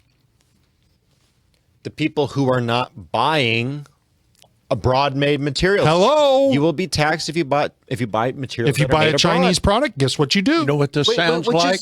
Originally, when the country first got started, it was not meant to run on income tax. Again, right? You talk On about tariffs. You talk about the 17th, 18th, 19th amendments. You got some serious problems that happened in the early 1900s. But I'm not. So now, two more cuts that are going to blow your rabbit hole. mind. Here's the next one. This is the big drop. This is where Rick Santelli just about lost it. The U.S. trade deficit in goods narrowed sharply in April as the boost from the front... What? As the boost from the front running of imports ahead of tariffs faded. Do you remember when Trump announced the tariffs? What happened? Everybody said, send me my stuff, send me my stuff, send me my stuff. Why? So they wouldn't have the tariff applied to it. Okay. The goods trade gap contracted 46%. That's 46 with a little circle and a line and a little circle after it. 46% to 87.6 billion. We haven't seen it that low in how long? Yep. The Commerce Department Census Bureau said on Friday goods imports decreased 68.4 billion to 276.1 billion. Exports of goods increased 6.3 billion to 188.5 billion. Links in the description. Next cut. This is the one that's going to blow your mind. Okay. This is from the U.S. Department of Commerce. Okay. Your top five countries in terms of trade debt. Okay. China, Judy, hello. Judy, China, we owe $295 billion to. Okay. Richard, did you hear that? Richard, this is where your threat of economic security, of national security comes from. It's not going to come from capitulating to them and letting them win a trade war. You're a fool. You should not be part of the House of Representatives. That's foolishness. You don't understand the world. Mexico. Oh, sweet. 171 billion. Do you remember who the first nation was that Trump got after? Who was it? Go ahead, say it. Mexico. Mm-hmm. I wonder why. Uh-huh. Vietnam's coming in at a strong 123 billion. Well done. Ireland. Holy cow. Do you know why Ireland's on there? Anybody want to guess? Talking about a little bit of alcohol there. I'll bet you. Germany, 84 billion. Sweet. And you could go right on down the list. Oh, yes, Canada's on there in the top 10, 64 billion. Thank you, Ryan. Folks, how about those tariffs? Yeah. Oh, and newsflash, that happened in less than 1 month. Please do not talk to me about the danger of tariffs. I don't want to hear it. It radically shifted. The global geopolitics, and these stupid judges need to sit down and be quiet. They need to deal with their own jurisdictions, which I'm positive. I'd be willing to bet you they have a higher than average crime rate. That's an easy bet. I'd put money on it. These judges who are doing this, their local state situation has got to suck. I'm just saying. If they're sticking their toes into federal politics, every time I've seen a state operation or operative get involved in the federal where they have nothing, they are neglecting their job. Guarantee you. Mr. Ryan, last cut on the tariffs. I just had to put this in here. I had to. We cut it in half? Because Rick was one of those saying that it was going to be devastating to the country. Rick, I got news for you, dude. You're going to have to give it a little more time. I don't think it's going to happen. Now, maybe they don't work, but I'm going to tell you right now, this looks like we are on a very good path, and I'm with John Arthur. If we were to get the judges out of the way, this thing would probably be a whole lot better. I believe so. And Carol Sorensen said it really well in the comments. By the way, if you're one of our regular listeners, hundreds of thousands of downloads, anywhere you can find iTunes, Spotify, Google Play, all those places. And also on YouTube and Rumble at Further Every Day. Link subscription as always below. But you can also join us at PSB on DLive, Rumble, or Vaughn.live, or X at PSB, Patriot Soapbox. So real quick, Carol Sorensen wrote in and she said, so now I can actually buy American and have it make a difference. Yes. That is, that is eloquently put, Carol. That is where you are at now. You can actually make a difference. It's putting the money back into the pockets of the Americans and putting the agency back. And by the way, you should, for all you listeners out there, you should be investigating if your state, and I'm going to even say your city, but state is more important, is prohibiting land from being purchased by China or Chinese companies. Saw some great stories this last week. I'm just going to mention this very quickly. Arkansas had its first case where they kicked out a Chinese owner. Yeah, You're out of here. They took the land back. Yep. Well, that's the issue you must always understand. We are a sovereign country. Just because you come in and you purchase land, if we feel that you're a threat, Yep. and China has been buying land near our defense Yes. Sites. bases, yes, and so that could be a threat. So I just want to say, we can John take- Arthur, I have closed it up at 2:15. It's here. Golf clap, everybody. Good Golf job. clap. I told him. Yeah. Those of you that are listening, you should be clapping right now. I told him because Miss Nikki wants 15 minutes for this. Nikki knows facts. And by the way, Carol Sorensen said she wanted to clarify. She was definitely talking about buying American, not buying Chinese. No, Make it totally. Oh, yeah. I understood where she's coming and from. We Yep. agree 100%. So this is Nikki knows facts. Yeah, and this, Yeah. I like this cut. So You got to do it, Ryan. Do it. Nikki knows facts. No, next one. No, it's the wrong one. That's all right. Okay. Whoa. Oh, we didn't replace it. It's okay. What in the world is that? Oh, Sasquatch, come out, wherever you are. Yeah. Yes, that's what we're talking about this week. Oh, my goodness. Sasquatch. Is it real? Is it not real? Where did it start? I know where I'm at. Well, let's find out. How did this get started? Okay. Let's go through some facts. Yes. I had a guy at my deer lease say he saw Sasquatch run right underneath his deer stand. You know what? Chasing We're going to talk about. pigs. We're going to Chasing talk about pigs. that. So, if you were to visit the High Desert Museum in Deschutes County, Oregon, I hope I said that right. You will see that the Indian tribes up there have always believed in Sasquatch. They say that it is a bona fide, living, breathing creature. And it's also looked at as an elder, a relative, a spiritual guide, and he delivers important messages to humans. So the Indians have believed in this for hundreds of years. Okay? Which is way longer than I would have thought. That's right. But did you also know that in 1892, Teddy Roosevelt wrote a book called The Wilderness Hunter? And in this book, it includes a story of a mountain hunter.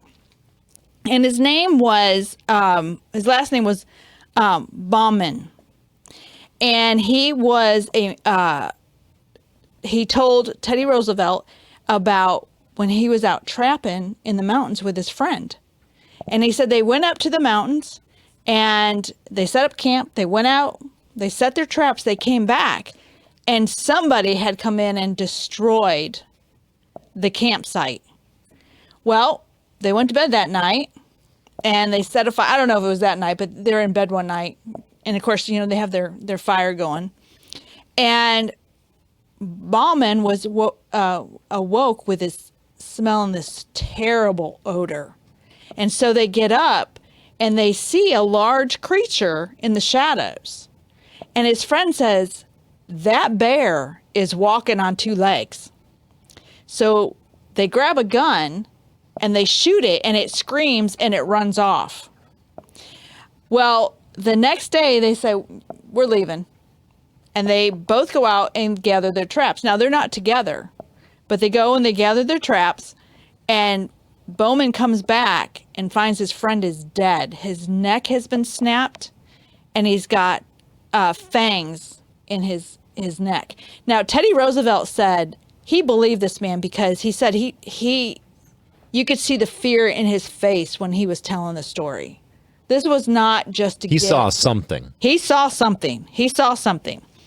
Well, now this is important. In 1967, I bet, Steve, you remember this. The short motion picture, it was created by Roger Patterson and Robert Gimlin. And remember, it was the first pictures of Bigfoot. Remember that? Yep. Became a documentary. Boy, Yes, I do. People really got Yes. They were stirred by it. They were. Oh, yes. I remember those. Yeah, I remember Most that myself. definitely. When I was a kid, I thought it was really interesting. We always liked the mysteries.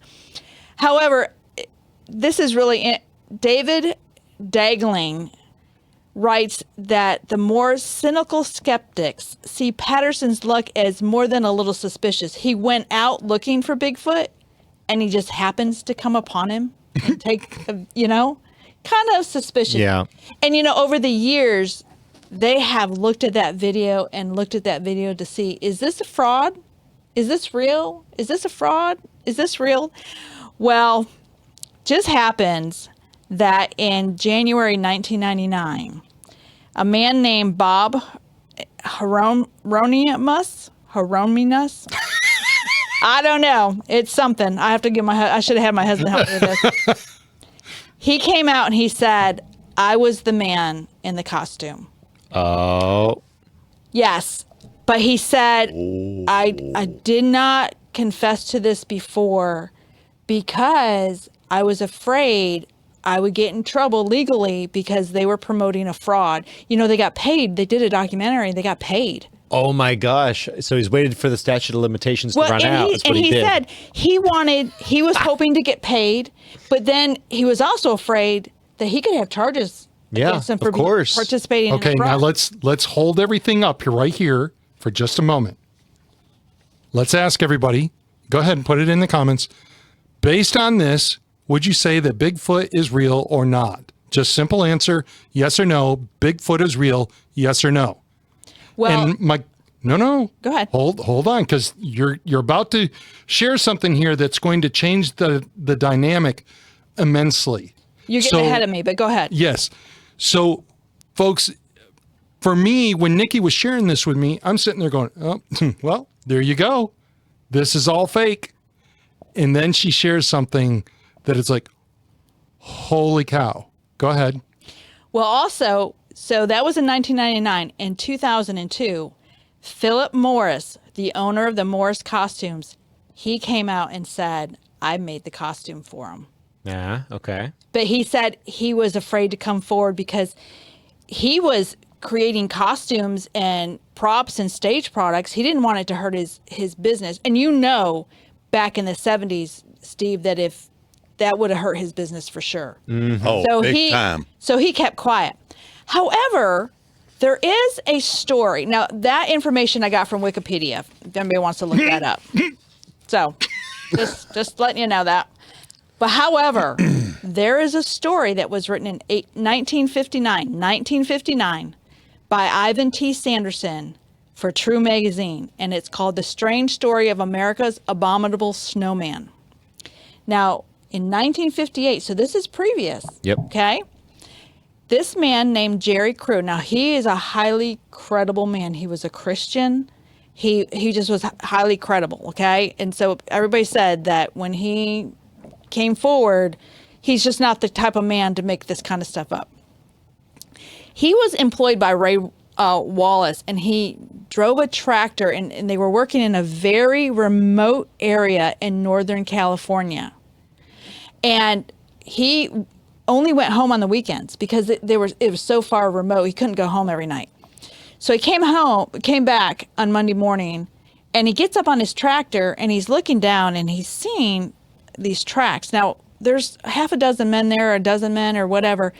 And what stuck out to him is that it looked like bare feet, but it was 16 inches long. Woo. That's a big foot. That's Bigfoot. Yeah. Hence, that's why it's Roll now the credits. Anyway, keep going. called Bigfoot. But anyway, he got down and he followed him. And they went quite a little bit. But, his first thought was, oh, somebody's messing around. They're just being funny. But there were also some things that happened within the camp. And one of them was a 55-gallon drum of diesel fuel went missing. It was on the side of the road, of course, for the tractors. Well, they found it at the bottom of a steep bank. And what they could see that nobody rolled it. It had been picked up and tossed. So that was strange. It was strange. But then as time went on, they didn't see these tracks every day, but then a couple weeks went by and he saw the tracks again. And Jerry calls the other guys over And they were just like, ha, ha, ha, that's real funny. But he finally calls the guys over. They follow these tracks. And these guys look at him and go, okay, this is really strange. And then they had other things happen, like an 18-inch galvanized steel culvert went missing, which I guess is pretty heavy. Yeah. A 250-pound tire, and they both were found down a steep bank. Well, the owner, Ray Wallace, he got upset because he thought, somebody's joking around here and they're disrupting my work, and I'm going to lose workers over this, and I need this to stop. So he hires Ray Kerr, who brings his friend Bob with him, and they bring out 4 dogs because they're looking at these tracks, and he wants to find out what's really going on here. So they set up to try to track this thing down. Well, they're driving one night, and they have their headlights on, and guess what crosses the road? Bigfoot. Bigfoot. So this is in the evening. So the next day, they get the dogs out, and they start following these tracks where they saw Bigfoot, and the dogs disappear. And so there was a story told that they did find the skin and bones of the dogs scattered among some trees, and they also found some feces that looked like human feces, but it was a very large pile. Is a big. But it was a 5-hour drive away. Doo-doo pile. It was Gomer's pile. Keep going. Yeah, it was 5 hours to Sorry. take, and they didn't take the feces back because they said it was too far to go. But listen to this. Bigfoot was hungry. Yeah, this happened in 1958. Okay, Roger Patterson said, Ray Wallace said that Roger Patterson, remember this happened in 1958 and the movie happened in 1967. So Patterson called Wallace multiple times, hounding him about Bigfoot and Bigfoot. Mm-hmm. And Wallace told him where they were at Northern California. And so that's where Patterson went, and all of a sudden he sees Bigfoot. Yeah. The documentarian who lied, for those who are connecting all the dots here. Yes, but get this. After Ray Wallace died, his family came out and said he was the one that started the Bigfoot phenomenon with fake footprints. And he has a wooden fake foot. But now Jerry, when he kept seeing the footprints, he took a cast. And they took a cast of the fake foot that Ray Wallace had. Dun, dun, dun. They don't match.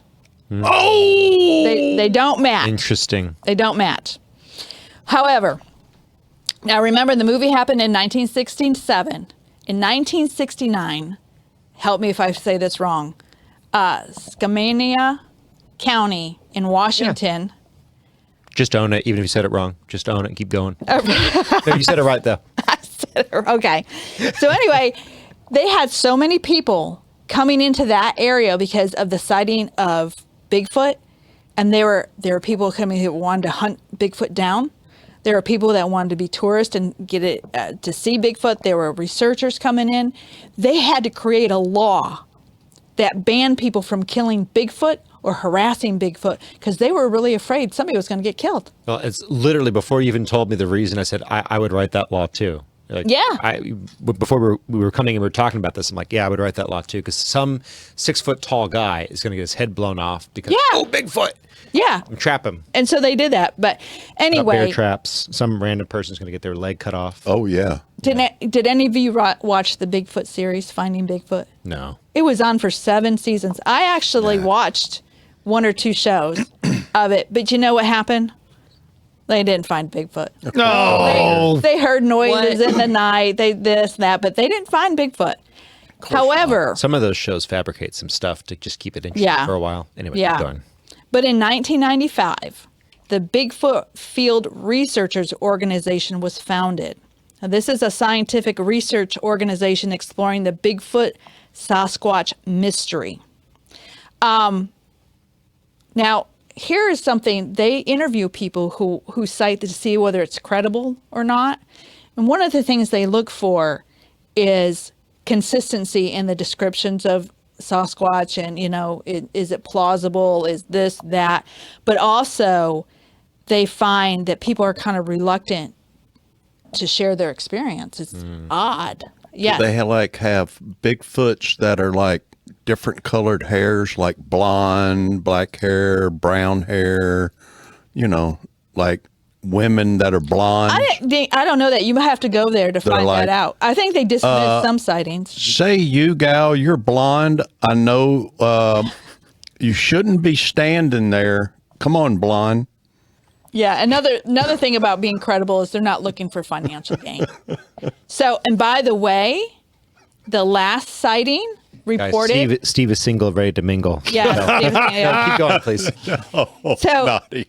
So the Bigfoot Bigfoot Field Researchers Organization, their last reported sighting, according to the website, was May 18th, 2025, by a father and son fishing on a fishing trip. And the sighting only lasted 10 seconds. This is one thing you find when you look at these stories. They're fast. They're very, very fast. Very, very fast. So here are the facts. Fact that for more than 400 years, people have reported seeing large, hair-covered, man-like animals in the wilderness areas of North America. Fact that sightings of these animals continue today. Real or not, these reports are often made by people of unimpeachable character. Fact, for over 70 years, people have been finding, photographing, and casting sets of very large human-shaped tracks. Most are discovered by chance in remote areas. And now these tracks continue to be found today. Fact, that the cultural histories of many Native American and First Nation peoples include stories and beliefs that non-human peoples of the wild. Many of these descriptions bear a striking resemblance to a hairy man-like creature reported today. Now, think about the money and the time that has been spent into trying to find Bigfoot. Mm-hmm. You have the 7 seasons of a show. You have this research place. You have all these people looking. But here's the problem. No bones. No hair, no droppings. And Steve, when you go hunting, you look for evidence of existence of the animal in that area. No evidence. Hence the reason I do not believe in Bigfoot. So I actually do believe that there's something. It's like UFO sightings. There's something. See, but my uncle, and my father and a few other people that I know have been on mission trips in places where voodoo and witchcraft were very strong. There are, demon possession is the key to unlocking some facilities and potential that people would say is unnatural, to kind of borrow from Emperor Palpatine. There are men who, when they're demon possessed, are able to pick stuff up and we know that. Throw that's it true. across the canyon. I don't know. I think that's interesting. So my question is, Steve, what do you think? Real or not real? Fake, unreal, not real. Unreal. We've got 5 reels in the comments, and then we've got 1 I don't know. Ryan? Fake.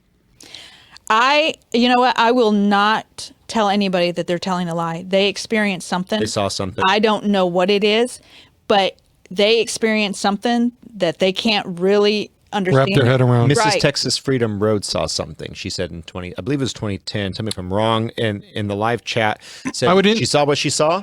I would be interested in knowing where she saw that. A lot of these people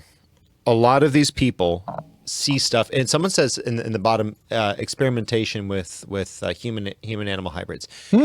I don't know. I've heard some very, very wacky stories from people who used to work in those places in the government where they could hear that sort of thing. That's totally possible. I have to imagine, with all of the German influence in our government in the 1950s and 60s, bringing these Nazis over from Germany. So maybe Captain America is not so far off. He would more likely be a hormonal steroid rage monster who was absolutely insane. So more like the Hulk. More like that bully from high school looking like Dwayne "The Rock" Johnson, and with no emotional control. I did in my study for this. Somebody said that they're putting North Carolina mountains, she says, in the same category as UFOs. It's a phenomenon that people see. but we can't explain. And one of the reasons I asked about where she saw that was because the sightings have been around the U.S., but it's always in mountainous areas. Remote. Yeah. Yes. Yeah. So This one guy that, and this guy was like being as straightforward, and apparently he feels like he saw something, and you could see he was honestly Baffled. fearful. Yeah. He, Yeah. and he was sitting in a deer stand, and it was along a switch cane thicket in Trinity River, and a bunch of pigs were running by, scared. And then all of a sudden, this big hairy creature comes by with a pig in his arm yeah.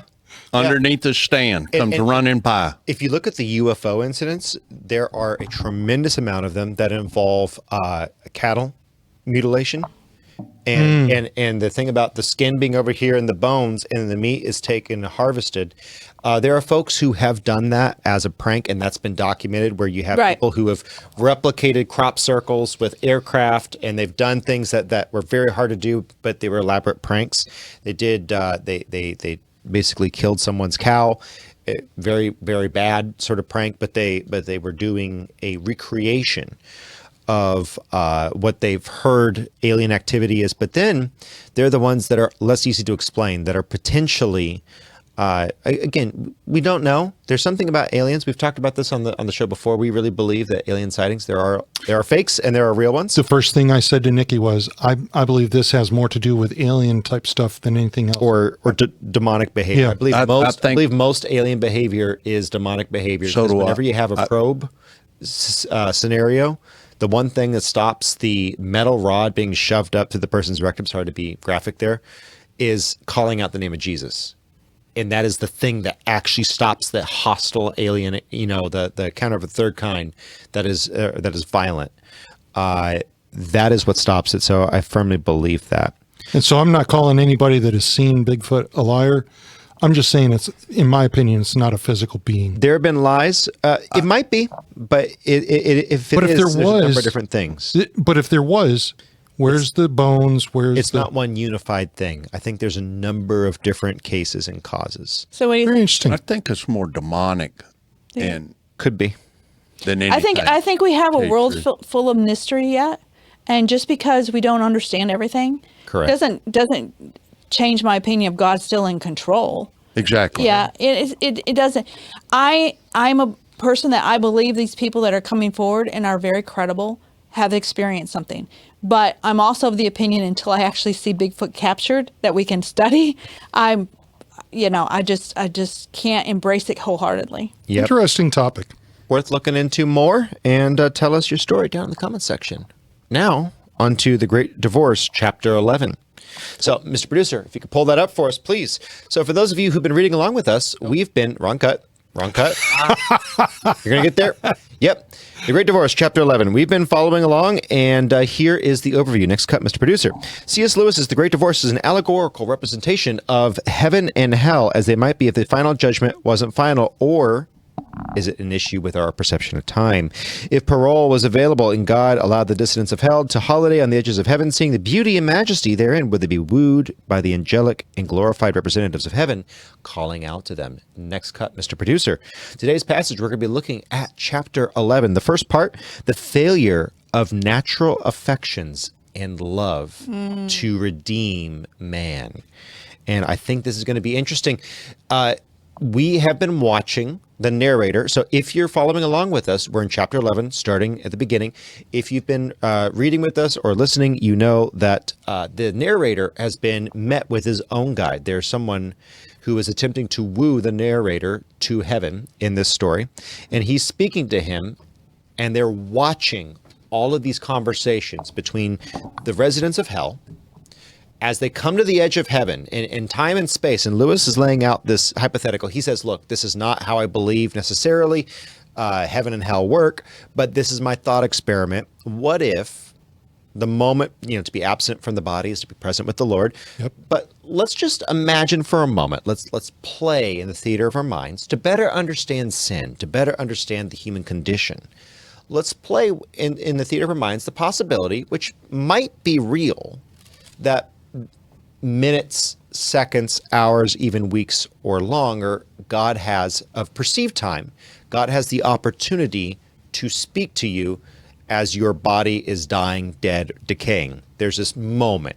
Don't know how long it is, if it's a half a second or a second in real life, but near-death experiences show that some of these people experience days or more worth of time as they are on the operating table. Certainly not outside the realm of minutes. So it's something that's interesting. Lewis is kind of playing this out, and God is giving them a chance to meet people. We read a near-death experience a couple of weeks ago of this lady who met her stepfather and mother who were holding her child, who she was birthing, and both of them lost sinus rhythm and pulse. She lost a lot of blood.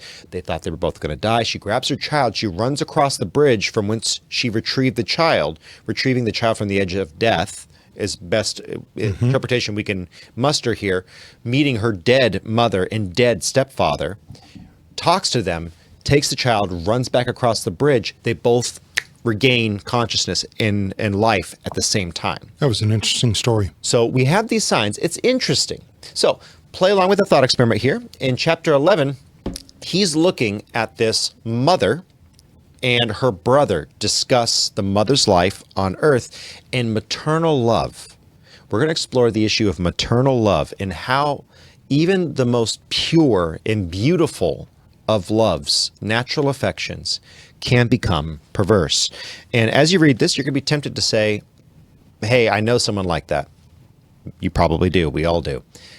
Be careful. You also know someone like that. I know someone like this. Okay, we all are guilty of some of the sins. I think all of them in one way, shape, or form, more so than others. Anyway, next up, Mr. Producer, to the summary. After seeing many people on the edge of heaven refuse the offer of Christ and return to hell, the narrator and George, his teacher, see a woman, Pam, whose point of contention with God is this, quote, I do not believe in a God that would separate a mother from her child. This is even as the woman is presented with the opportunity to meet the boy again, but under the condition that the boy was not hers, but belonged to the Creator. Let's explore how Lewis shows and does not tell us this. Now, I've added the character's name for the sake, if you're watching on video, if you're on audio, I'm just going to read straight through. But you will see, I'll occasionally note that this is the narrator or Pam or the teacher for clarity's sake for those of you who are on audio. But video, you guys will have a little bit of extra context from the book. Mr. Producer, go ahead. Next slide. So the narrator says this. One of the more painful meetings that we witnessed was between a woman's ghost and a bright spirit who had apparently been her brother. They must have met only a moment before we ran across them, for the ghost was saying, just in a tone of unconcealed disappointment, Pam, oh, Reginald, is that you? Yes, dear, said the spirit. I know you expected someone else. Can you, I hope you be at least a little bit glad to see even me for the present? I did think that Michael would have come, said the ghost, and then almost fiercely, he is here, of course. He's there, far up in the mountains, says Reginald, her brother. Thank you, Mr. Producer. Let me lay out one more thing if you're just now joining us. The mountains are high heaven. This edge of heaven is where these ghosts, these people who are not real, we, in the context of heaven, Lewis lays it out as such, and I believe it's a good observation. Heaven is reality as God sees it. This earth is just a vapor. It's a flash in a pan of water dropping and the steam smoking. That's all this earth is. So when we get to heaven, the very grass blades are cutting through these people's feet, these ghosts, as they try to step through. As they step on water, it's solid. They're hit by the water droplets coming off the waterfall like stones. They impact and bruise. Heaven is more real than the reality in which we're living. That's how Lewis lays it out, and I believe that's biblically sound. Just for your context. Continuing, Mr. Producer. Pam, why hasn't he come to me? Didn't he know? My dear, Don't worry, it'll all come right presently. It wouldn't have done. Not yet. He wouldn't be able to see or hear you as you are at present. You'd be totally invisible to Michael, but we'll soon build you up. I should have thought if you can see me, my own son could. It doesn't always happen like that, you see. I've specialized in this sort of work. Oh, it's work, is it? Snapped the ghost. Then after a pause, well, when am I going to be allowed to see him? Think about that for just a moment. Imagine, and Lewis is painting this out as you become more real, your perception changes, what you see changes, and how you are seen changes. Just continue on with that thought. Reginald, there's no question of being allowed, Pam. As soon as it's possible for him to see you, of course he will. You need to be thickened up a bit. How? Said the ghost. The monosyllable was hard and a little threatening. I'm afraid the first step is a hard one, said the spirit. But after that, you'll go on like a house on fire. You will become solid enough for Michael to perceive you when you can learn to want something else besides Michael. I don't say more than Michael, not as a beginning. That will come later. It's only the little germ of desire for God that we need to start the process. What a thought. Yeah. Think about this. We all know a mother like this. And as we explore further, it'll become Mustard more clear. seed. A mustard God will seed. work with the smallest part. That Continuing. mustard seed, Charlie. Yep. Continuing, Mr. Producer, go ahead. Yep.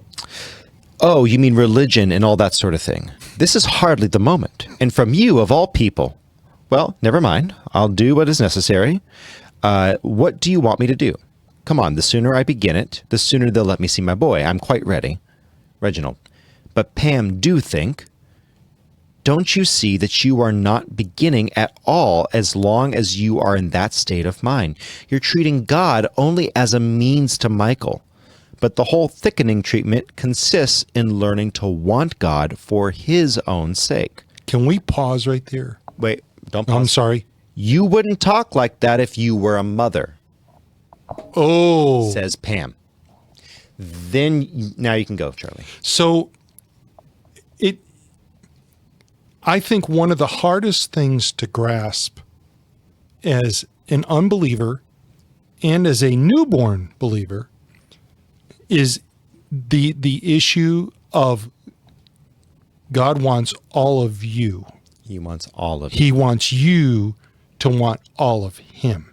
Do not accept God under a utilitarian Amen. fire insurance policy or a policy to see your relatives. God, it does not work. He doesn't do it. He's not. Good word. Good word. So continuing, Mr. Producer, you mean if I were only a mother? But there is no such thing as being only a mother. You exist as Michael's mother only because you first exist as God's creature.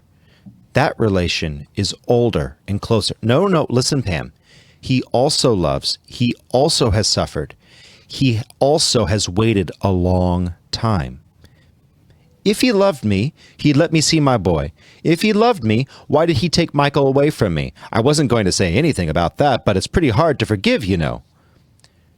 But he had to take Michael away, partly for Michael's sake. I'm sure I did my best to make Michael happy. I gave him my whole life. Human beings can't make one another really happy for long. And secondly, for your sake, he wanted your merely instinctive love for your child, tigresses share that, you know, to turn into something better. He wanted you to love Michael as he understands love. You cannot love a fellow creature fully till you love God. Sometimes this conversion can be done while the instinctive love is still gratified, but there was, it seems, no chance of that in your case. The instinct was uncontrolled and fierce and monomaniac. Ask your daughter or your husband. Ask your own mother. You haven't once thought of her. The only remedy was to take away its object. It was a case for surgery. When that first kind of love was thwarted, then there was a just chance that in the loneliness, in the silence, something else might begin to grow. Next cut, Mr. Producer.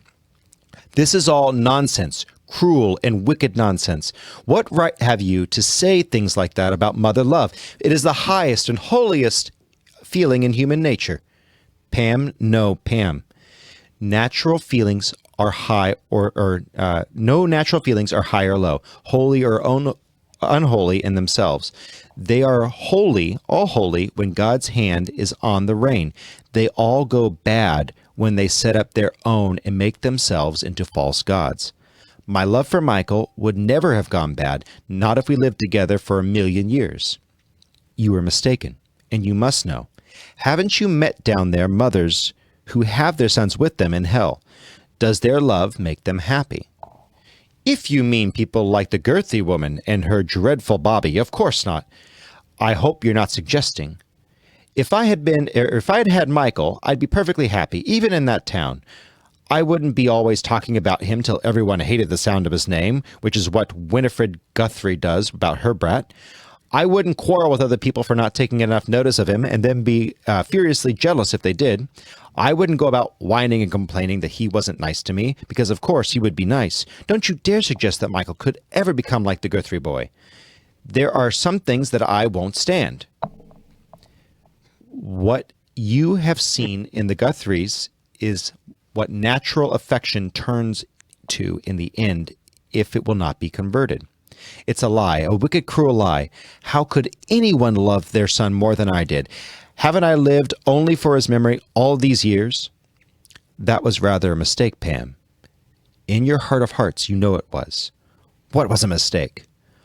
All that 10 years of ritual grief, keeping his room exactly as he had left it, keeping anniversaries, refusing to leave that house, although Dick and Muriel were both wretched there. Of course they didn't care. I know that. I soon learned to expect no real sympathy from them. You're wrong. No man ever felt his son's death more than Dick. Not many girls loved their brothers more than Muriel. It wasn't against Michael that they revolted. It was against you, against having their whole life dominated by the tyranny of the past. And not really even Michael's past, but your past. You're heartless. Everyone is heartless. The past is all that I had. It was all you chose to have. It was the wrong way to deal with sorrow. It was Egyptian-like, embalming a dead body. It might take a long while, that conversation, says the teacher. And ye have heard enough to see what the choice is. Narrator. Is there any hope for her, sir? Aye, there's some. What she calls her love for her son has turned into a poor, prickly, astringent sort of thing. But there's a wee spark of something that's just not herself in it that might be blown into a flame. Then there's some natural affections that are really better than others. I mean, are a better starting point for the real thing. The teacher says, better and worse. There's something in natural affection which will lead it on to eternal love more easily than natural appetite could be led on. But there's also something in it which makes it easier to stop at the natural level and mistake it for the heavenly.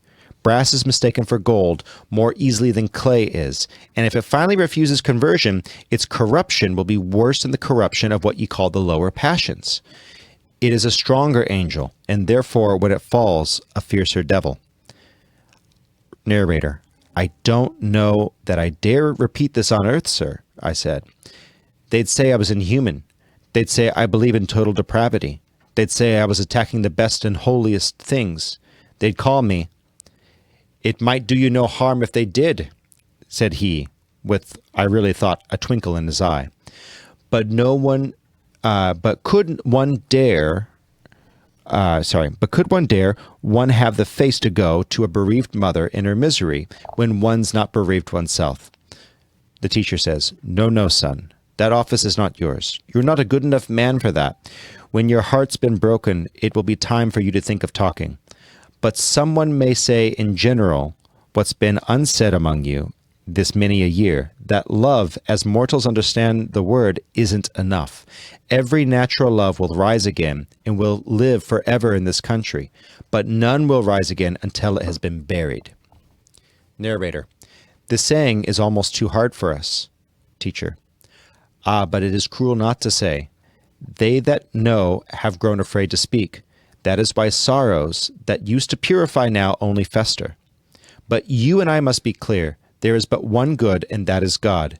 Everything else is good when it looks to him, and bad when it turns from him. And the higher and mightier it is in the natural order, the more demoniac it will become if it rebels. It's not out of bad mice or bad fleas you make demons, but out of bad archangels. The false religion of lust is baser than the false religion of mother love or patriotism or art. But lust is less likely to be made into a religion. But look, we're going to get to what he's looking at next week. However, when you look at your love, when you look at the good things on earth, remember that they are a shadow. They're not the real thing. They're a shadow of what God's love, what God's virtues are. And we're coming up on time, but I want to get everyone's final thoughts for the day. And I'll put my thoughts on this in just a moment, but starting with Steve. Yeah, going back on a lot of this judicial overreach is what I would like to call it, is, I don't like legislating from the bench, for one thing, and then like this, I'd say, Andy Dugan that we've read in the comments. But, judges doing things like that are just completely out of hand. Those types of things that are going on with judges that are doing the overreach or doing, how do we say, bad business or bad behavior, they need to be off the bench and gone.